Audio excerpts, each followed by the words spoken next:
Magandang araw mga ka-Best Buys, and for today's video, tayo ay magpapadala ng ating Philking 4200 Inverter Silent Generator Remote Start dyan sa Don Carlos, Bukidnon, kay Sir Mark Jason Mejora. Pero bagong lahat mga Best Buys, kung kayo po ay bago sa aming channel, kung maaari lamang po ay pakisubscribe ang aming YouTube, i-follow kami sa Facebook page at pakilike ang aming TikTok account. And without further ado mga ka-Best Buys, tara, i-vlog na natin ang ating Philking 4200 Inverter Silent Generator Remote Start.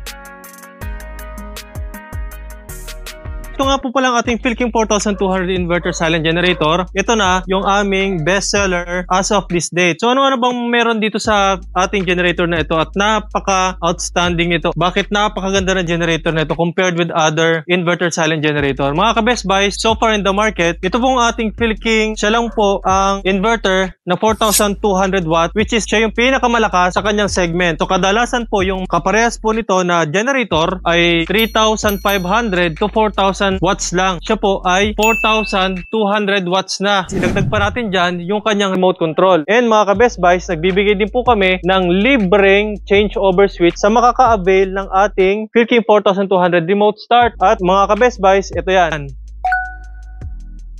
Ito pong device na ito ang magsuswitch from your main line palipat sa ating generator power, or kapag dumating na po yung ating mainline power from generator power to main line. Kung hindi na po kayo lalapit pa para lang mag-manual transfer ng inyong kuryente from generator to main line, kasi sagot na po yan ng ating automatic changeover switch. Clarify lang natin ng mga ka-Best Buys na ang generator po na ito ay magkaiba sa ating fully automatic. Yung ating fully automatic po, yun po ay kusang nabubuhay at kusang namamatay na yung ating generator. While dito sa ating Philking 4200 Remote Start, kailangan natin i-manually remote yung pagbuhay at pagpatay ng ating generator. Yung tanging automatic lang po mga ka-Best Buys ay yung switching natin from net power to generator power and from generator power to net power. Ano-ano nga ba mga ka-Best Buys yung kaya nating paganahin sa ating maliit na generator na ito? Tested na po namin dito ang aming aircon, ref, TV, ilaw, electric fan, at ang aming 1 horsepower na electric motor. Makikita nyo rin po sa quality ng ating generator na napakaganda ng pagkakagawa sa kanya. Napaka-forma, para siyang bumblebee. So black and yellow combination, kanyang napakagandang panel board. Makikita natin yung kanyang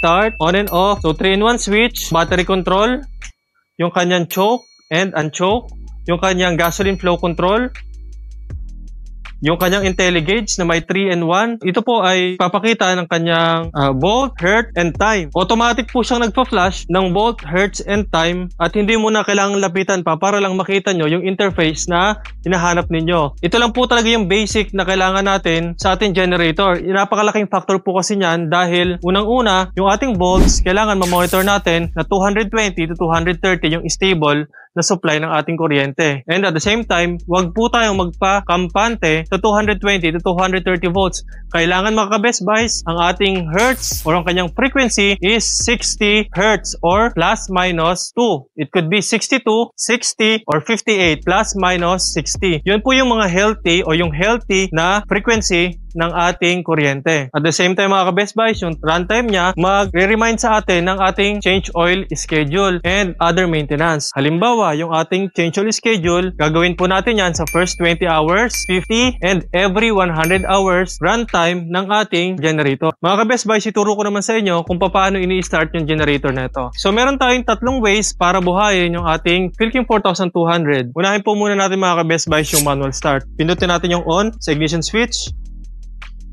I-choke natin. Buksan po natin yung ating fuel line. And then, hilahin po natin yung manual start.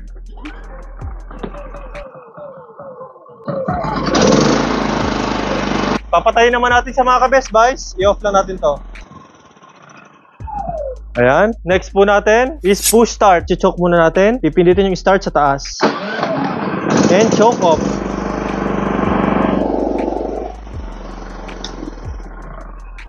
Siyempre, yung pinakamaalwan sa lahat, gagamit tayo ng ating remote start. So, pindutin po natin.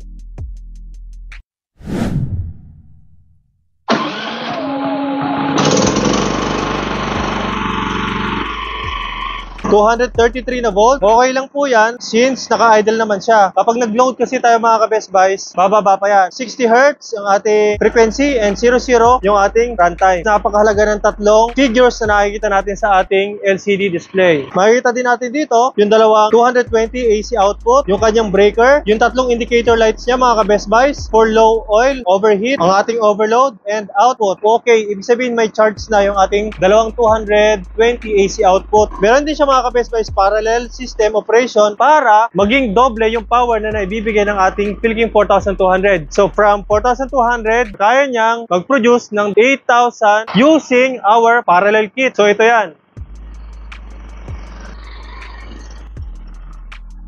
Ayan. Ito naman po yung reset ng kanyang remote sensor if ever na magkaroon po ng problema yung ating remote control. Let's say, nasira siya, natubog, o kaya nabagsak ng malala, nawala. Pwede po ulit kayong bumili sa amin ng another remote para i-pair up dito sa ating Philking 4000. So dito naman mga ka-Best Buys yung kanyang ground. And ito nga yung nabanggit ko kanina yung ating gasoline flow control. So ang gasoline flow control mga ka-Best Buys, kapag gusto nyo na i-stop yung ating generator, pwede nyo siyang patayin habang tumatakbo, i-off lang natin siya, tapos hahayaan natin siya na mamatay na, and then after niyang mamatay, ibig sabihin ready for stocking na siya. Ibig sabihin wala nang laman yung kanyang carburetor dahil namatay na yung generator.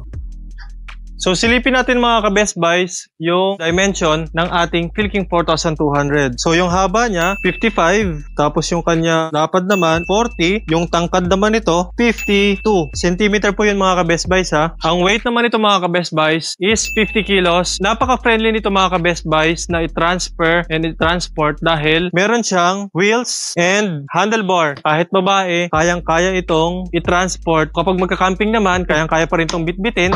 So maraming salamat ulit sa ating kliyente na si Sir Mark Jason ng Don Carlos Bukidnon sa pagtangkilik at pagtitiwala sa amin dito sa Best Buys Mindoro. At para sa inyong mga orders, comments, and suggestion ay maaari kayong mag-text o tumawag sa aming cellphone number na magpa-flash dyan sa inyong screen. Maaari din po kayong bumisita sa aming social media account, sa aming Facebook, YouTube, and TikTok at sa mga ibang videos ng generator na pwede nyo mapanood dito sa Best Buys Mindoro. Maraming salamat po sa pagtangkilik at panonood mga ka-Best Buys. Mag-ingat po tayo palagi and God bless po.